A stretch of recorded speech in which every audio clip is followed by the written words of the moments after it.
Welcome to Nostalgia Pilots, Mobile Fighter G Gundam fan cast that has to make it to the final round, doing everything it can to ensure its father survives. I'm Hugh. I'm Jurd. I'm Jason. And I'm Spence. And we're here to talk about Mobile Fighter G Gundam episode 21. The final battle approaches, only 3 days away. Dun dun dun. Is that the longest title? Is that the longest title we've had for an episode thus far? It's up there. Let me see what else we have in this list. I think there have to be a couple ones that are much longer than that, actually. The way that this episode opens is a little bit of a callback to earlier episodes with Gundams that we have seen before. Then we've got some other Gundams that we haven't seen before. I was particularly offended by Neo Holland's Gundam, but it's kind of impressive that Neo Holland gets a Gundam because that country is tiny. So the fact that they get one is, I guess, okay. I guess it's okay that it looks like a windmill and it's called the Hurricane Gundam. Also the Nether Gundam, also known as the Nether Gundam, which doesn't imply what I think that... Anyway. Everybody says something like that about the Netherlands. Either it's the Netherworld or is it Never Neverland? Yeah. So, okay, one, this is a bit of a bait and switch because we get a whole bunch of sweet Gundams right off the front and then nothing happens with them. That is not what this episode is about at all. But hurrah for Canada, the Lumber Gundam shows up for half a second. We get that sweet Greek Gundam with the chariot. And you know what? I'm going to be honest. I saw that chariot and I didn't even think twice. I thought, sweet, that's a sweet Gundam chariot. I'm down with that. Spain, giant bull. Oh, fine. Whatever, guys. Just fine. You're Spain. It's fine. What I had a problem with wasn't even the giant windmill for the Dutch. It was the Viking Gundam that, okay, is the boat part of the Gundam? Or did they build a giant boat for the Gundam? And really, if we're in a Gundam technology situation, is rowing our best option? Is that really number one for how we're going to get across the ocean for these Gundam fights? Because I think you're waiting a long goddamn time. Chibity takes off in that sweet skyplane. He's there in half an hour, and you're sitting there for 6 months waiting for the friggin' Norse Gundam to get across the ocean and actually fight you. I mean, unless the Norse Gundam does row at the same speed as the airplane does, in which case you have a different issue called tsunamis. So. I just have to put warnings up whenever it's rowing past. Yeah. I love that you guys were muted, but I could see you both laughing at my joke. Don't mute your laughs. Let your laughs be heard. Let them go I am through. funny. I also like that when we see the Lumber Gundam it doesn't have giant skis, but it's definitely sliding down a mountain like it's skiing. Like it's skiing, yeah. Now I will say this: as much as good as the Norse Gundam is, the Viking Gundam, I just gotta say that Zeus Gundam with its beard is pretty dope. It has a beard. It has a mane of authority to it, so I'm okay with it. I'm okay with the Zeus Gundam. It does have an authority beard. Yeah, I do think that the Greek, Neo Greece, got a ton of money this year somehow. So they're we're adding everything. It's getting wings. It's getting a crown. It's getting a beard. We're gonna give it a chariot. Yeah, they went all in for this year's Gundam fight. I feel like some sort of governmental plan might be on the cusp. This is their president's re-election year, so he's got to do a really good job. So Meanwhile, the Netherlands was just let's just take a windmill and put a face and arms on it. It's fine. Right? Well, okay, fine, but at the same time, Spain looks like a mascot from a chain store. Oh, you know who's really popular? Mooey. Let's make our Gundam after this burger chain. Oh my God. Now I need to see a Muzzy Gundam. Do you guys remember? Gundam. I was about to say, do you guys remember Muzzy, who teaches you foreign languages from the 90s on the VHS tapes? Oh, no. I did not have Muzzy. Oh my God. Oh, now I know what I'm doing whilst you guys talk. Okay, I do have one last note about the Viking Gundam, because not only is he in a boat, he has to stand right at the front, like he's Jack in the Titanic, and he's king of the world or whatever. Like, why is he crowding up on that business? Honestly, Stand Jurd, in the middle. I think that the deal with it is that it's like a boat Centaur, Oh, and then oh when my it God. needs to go on land, the legs unfold. Okay. So I like, you Explanation know how accepted. the Robotech, Veritech, Valkyrie fighters can go from a person to a plane and something in between? Yes. The Norway's Gundam is like that, but it's a long ship. I like the notion that because this is a prototype technology, no other country has this. A bunch of Norwegian scientists got together, got a budget, petitioned the government, and they were like, yeah, we know, we could put a rocket pack on this bad boy, we could put wings on this bad boy, but we feel like the boat is the wave of the future. Maybe Greta was involved with this, and she was like, no, it's going to be a boat. See, they blew all its budget giving the Gundam Bluetooth. They missed a golden opportunity with this to either have a Freya Gundam with giant cats on their arms or something, or a Odin Gundam and you have goat horns.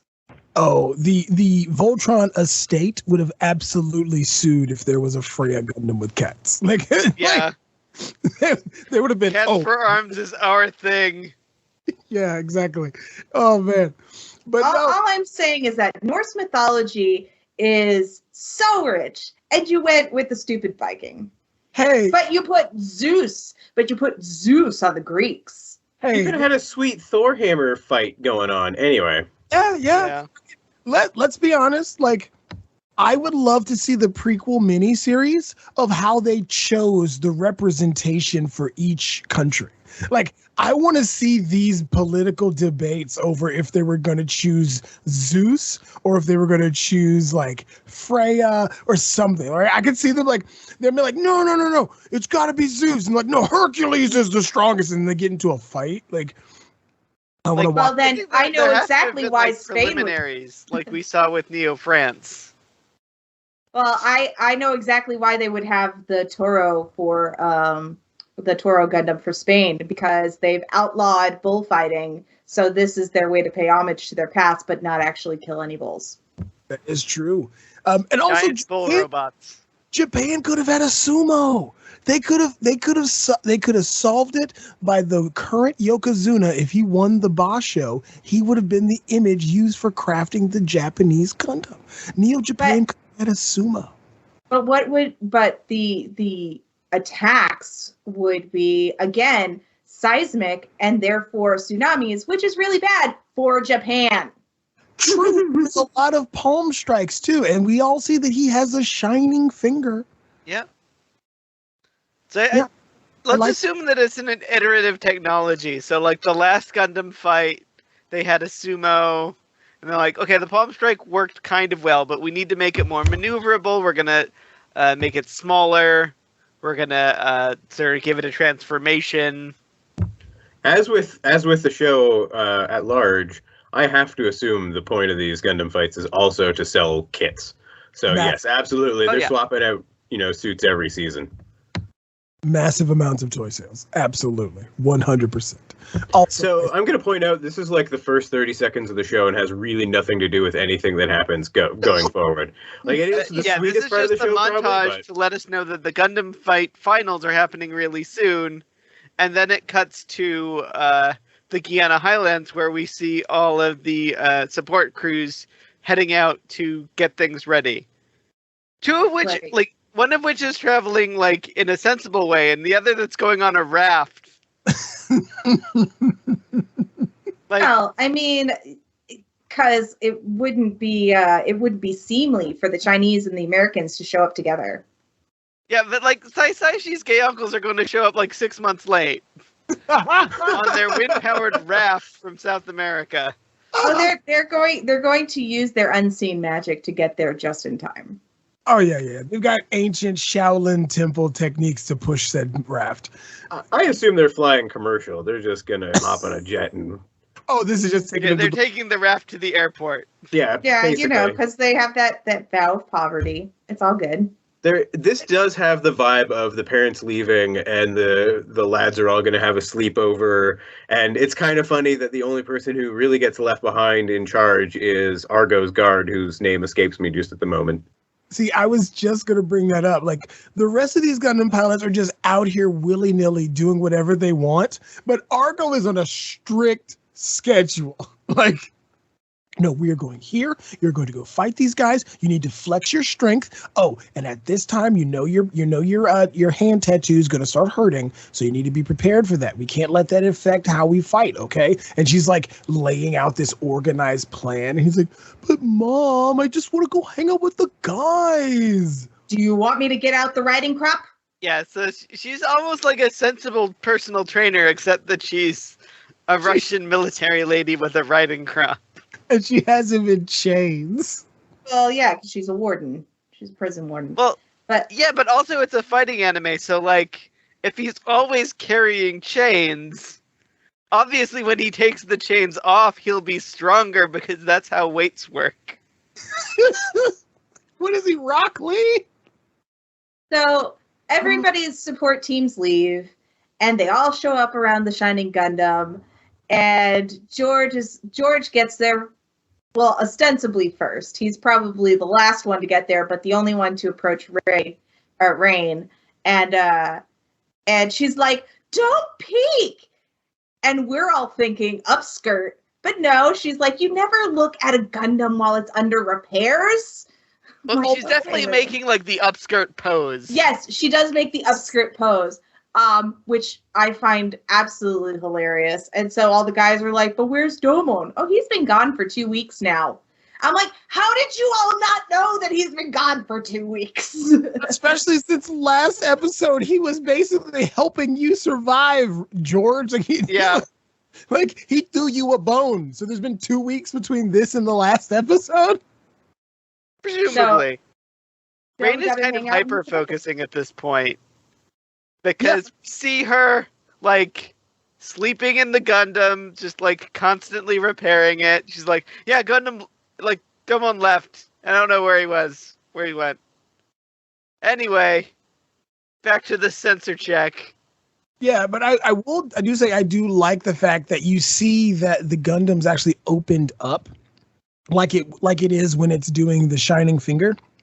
So the mask is open, the flared out like vents on the side of its head are open. So she's doing like a comprehensive check. So I can see why she might be a little sensitive about them peeking at what the Shining Gundam can do or is comprised of when it's in such a state. Well, especially after Chibity's pit crew did try to steal the data a few episodes back. And they would have got away with it too if it wasn't for that meddling Rain. And this is where we hit sort of the weird midpoint on this show, because what was the name of the AI in Gundam Wing again? The system... Mobile dolls? No, it was like the Zero system or whatever.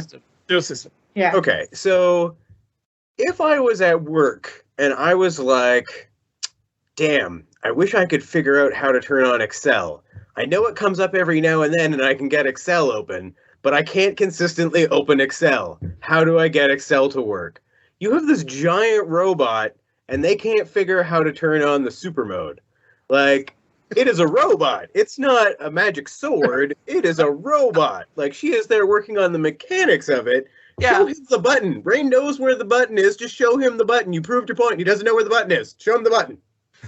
No, there's. Yeah, I just kind That's of not how wanted, machismo works. Absolutely. I wanted Schwartz to show up and just kind of like throw him the manual. Be like, "Have you read this?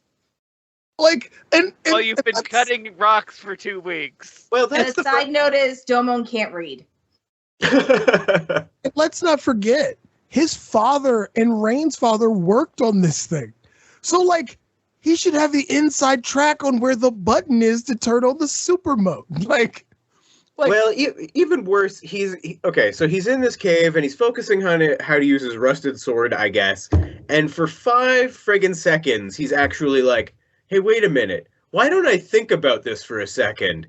And somehow, even, like, we get 5 seconds of self-reflection, and then he's like, you know what? I think the only way to solve this problem is punching rocks. and Gotta vent that frustration somehow. And the best part is Schwartz, with his massive big brother energy, is like, you know what he needs? It's not words of wisdom or inspiration. I'm going to try to murder him.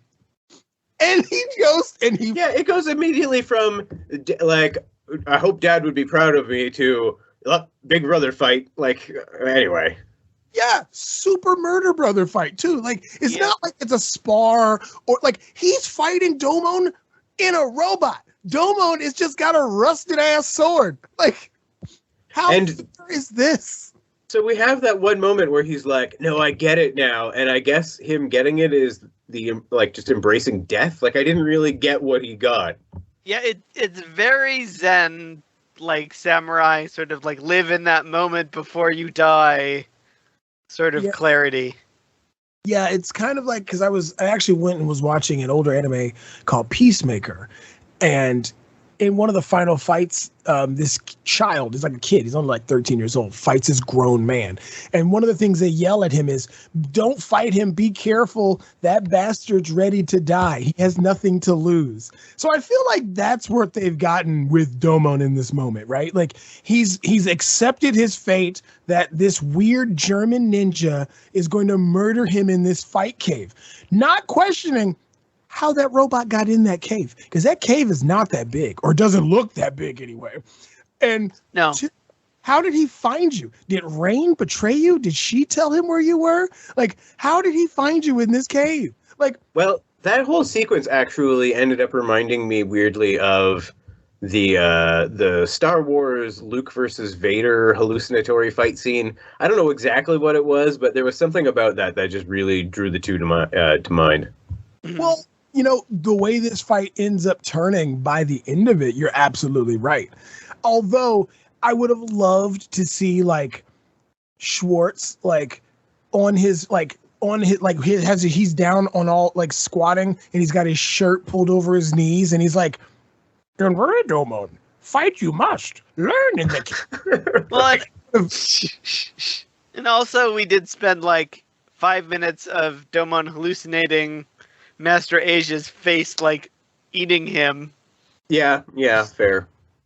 These hallucinations, although they do turn out to be correct, or, well, sort of, are just bizarre. Like, the fact that at one point Master Asia's eating him, and then the next thing you know, he's no longer fighting the giant Schwartz robot, but he's fighting Schwartz himself, like just a giant version of Schwartz, and who's talking down to him.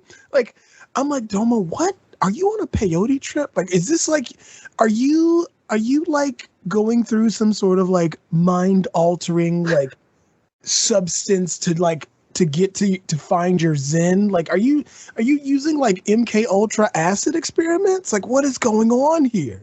I do like the idea that this is Fear and Loathing in the Colonies, but at the same time, I have to admit that I enjoy the way the show is willing to do that, to like flip it a little bit visually, and it's not, just hard Gundam fights. Like they'll do that weird, here's a guy who's actually representing the Gundam and he's giant, that kind of scenario. Visually, it's interesting at least. Yeah, and I do like once this starts kicking off, we actually get to see all of these guys fighting together. This is the first time since Master Asia's betrayal and the death of the Royal Flush Gang, or whatever they want to call themselves, died, that we actually get to see these guys fighting together and not bickering back and forth like a bunch of prima donnas or chasing down Domon for some reason. They did have to handle a weird balance, though, because Domon comes out swinging at Master Asia, and we have to somehow carry this episode the notion that he's better than he was before, but he still can't do it alone. Like, that's why we need the rest of the gang to show up, because he is getting a little closer to understanding what he needs to be able to do, but he still needs the team or whatever. Right, and we do that through an entirely huge army of robot zombies. At this point, I have to ask you guys: are you guys familiar with the video "Welcome to Kitty City"? You may recall this. You may recall this as a internet meme that went around back in the day, but it is a somewhat unsettling video in which a cat head and cat body begin to slowly morph into a series of ever-elongating caterpillar-like beasts, and it's got this weird vibe to it that's not gross in any way, or but it is a little weirdly off-putting. And that's what I was reminded by those snake heads coming out of the ground. There was something that, or there's a TikTok going around where there's somebody buried in snow and he says, "Be quiet or the rest of them will hear you." I don't know if you guys have seen this, and then it pans over and there's a whole bunch of people buried in the snow. It's that same kind of situation. Like that, I found that whole sequence a little bit unnerving. They do some horror tropes pretty well in this. Like they every so often when we see the Devil Gundam and its minions, it does the horror bits kind of really well. Like we had that one guy when they first ran into a DG-celled converted person inside of their mobile suit. It was that like skeleton dude, and he was being burned alive by Master Asia's scarf. And then later when they were underground and they were facing the different minions, and like they had all those like people in the pods, and you were getting some body snatcher vibes. Like I think they're doing the horror stuff really well when they do it, but they do it very sparsely. It's very sparse. It's generally only at climactic battles, and that's about it. But I do like it. It's a different tone to go, especially given the fact, we've seen 8th MS Team, Gundam Wing, and none of those really had any horror tropes. I think 8th MS Team was the closest to getting some sort of like different vibe to the series outside of the, hey, buy these model kits because these are really cool robots that are going to smash into each other like Rock'em Sock'em robots. So did we go over the new types of Gundams that they introduced for the Dark Army? The flying ones and the aquatic ones? Yeah, so we do have some aquatic Death Army Jurd. Yeah, and they're all and they're fun because they're like transforming add-ons, which are interesting. Well, they're all transforming because like the ones in the sky, it's like they're hang gliders, like massive hang gliders, and then they can detach and the Zaku comes out of it. And then with the water ones, they can lift themselves up and their surfboard becomes, is it like a jet propeller or is it a cannon? It could be both. Torpedo. I don't know. Like it turns into a their lower half turns into a torpedo, and they fire it at Chibity, and he uses his robot Shoryuken to stop it. I will say though, I think I'm gonna be on. I think Jurd's gonna be on the same side of me here. Is these guys aren't as good as the Cancers? Like I need claws and crab-like transformations. Like you could have done this like this was Beast Wars and like shot missiles out of the pincers like Scorponok. I think his name is Scorponok. You can shoot the missiles out of that thing. I don't like the big torpedo. I don't. I feel like they're inferior to the Cancers. I felt a little bit like we were getting Gundam mermaids under the sea. Not gonna lie, I kind of thought the same thing. It would have been better if we had got half Gundam, half fish. Like, what if they had to come popping out of the water with like fish tails, and the tail transforms, like it just splits at the bottom and becomes legs. Like I would have bought that model kit. I think that would have been much better than giant torpedoes that they ride on. I do feel like Rain had the wind taken out of her sails in this whole thing, because she's sitting there raring and ready to go saying, I can take on the Dark Army, because she is actually competent as a pilot. And she can fight. But they turned her into the damsel in distress. And I was kind of like, oh, what? Wait a minute. Why did you nerf her? Yeah, I was unimpressed. Not okay. But to be fair, like she just woke up, so How did she not wake up? She had red lights going off for a good half hour before, she's she woke been up. working herself to exhaustion repairing this robot. So, and I also think we need to have like a cross support team training montage. She needs to hang with Chibity's crew, because like Chibity's crew, they are very versatile. They've got spy equipment, mountain climbing equipment, like they've got all kinds of stuff.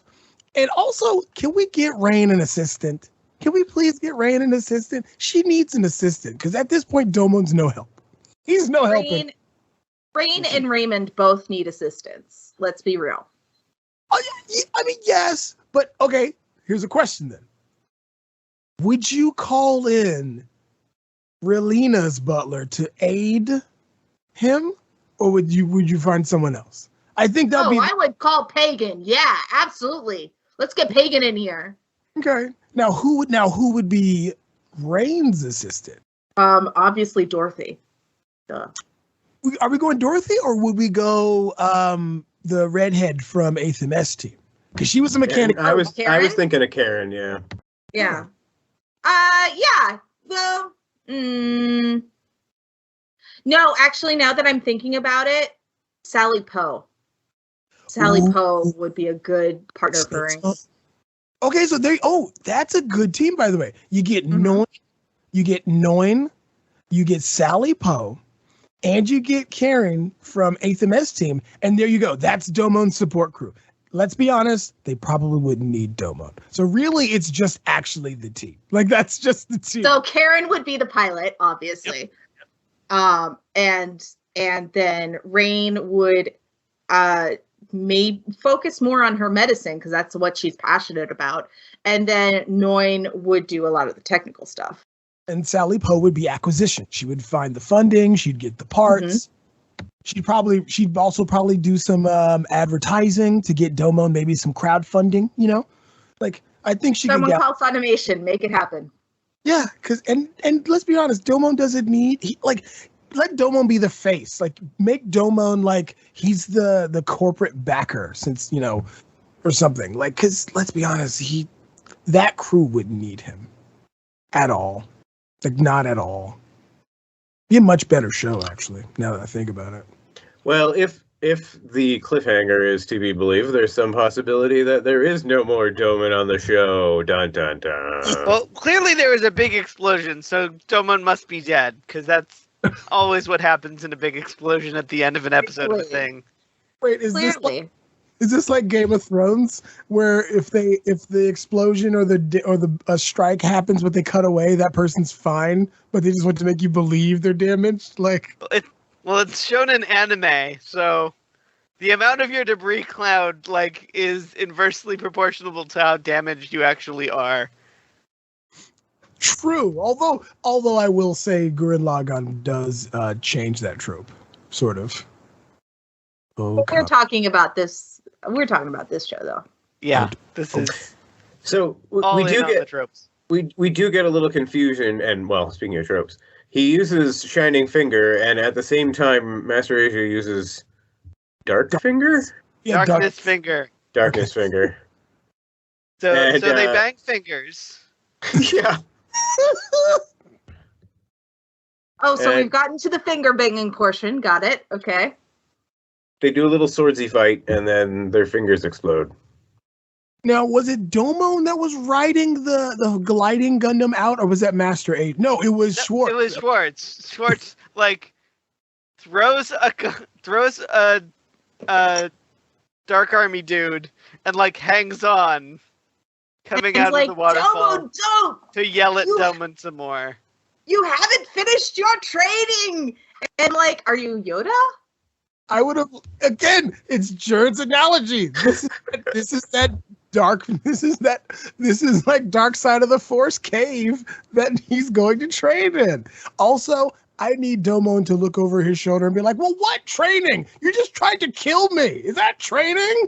And just keeps fighting. I just need him to be frustrated with him. But then, does that mean that Master Asia is really Domon's father?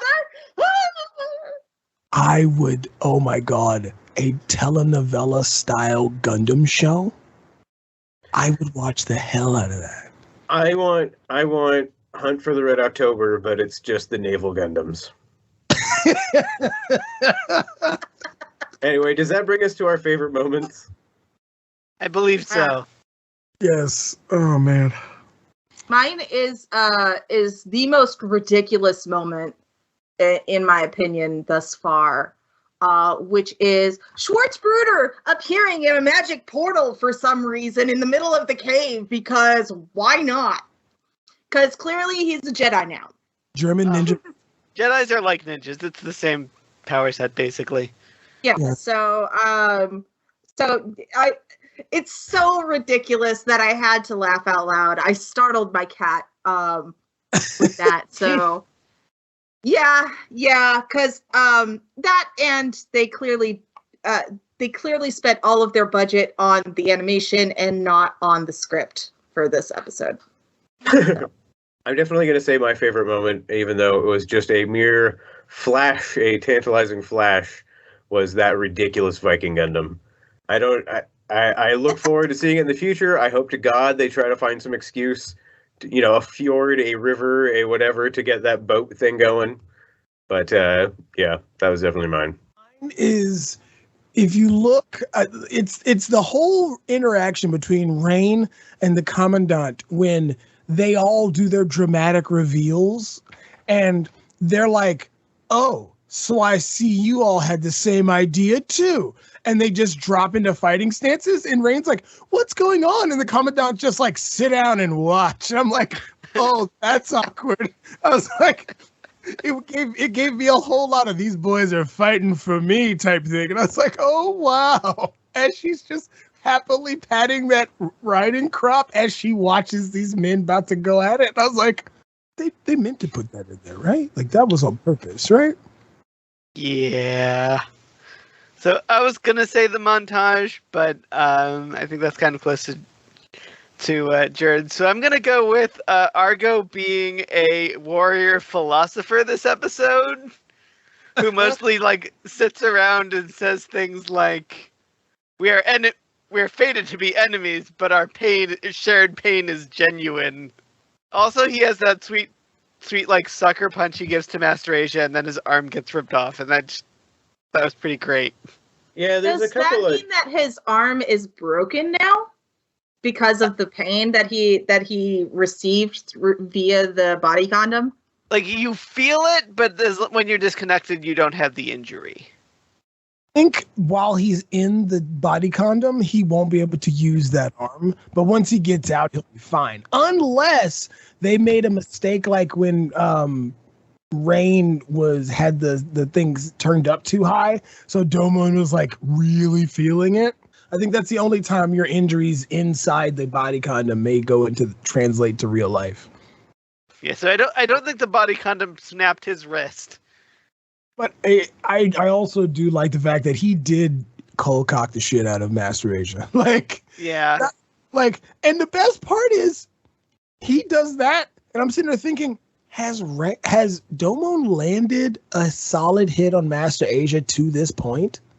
And I don't think so. I think Argo, with his just space pirate older guy wisdom, landed the first solid hit on Master Asia. But at the same time, it does make him make Argo kind of the Worf of this series.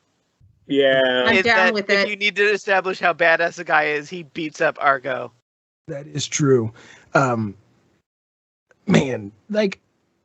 can you imagine if the German ninja trained Argo? It would be better, because he already seems to have that philosophy down pat. Domon is still just a petulant child, basically. Yeah. Argo could use the super mode, no question.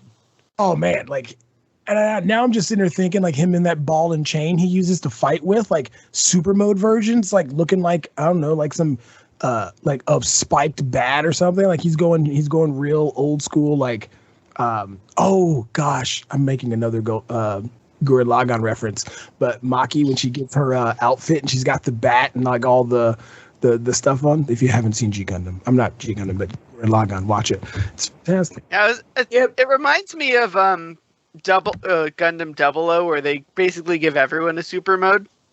Oh, I need to finish that.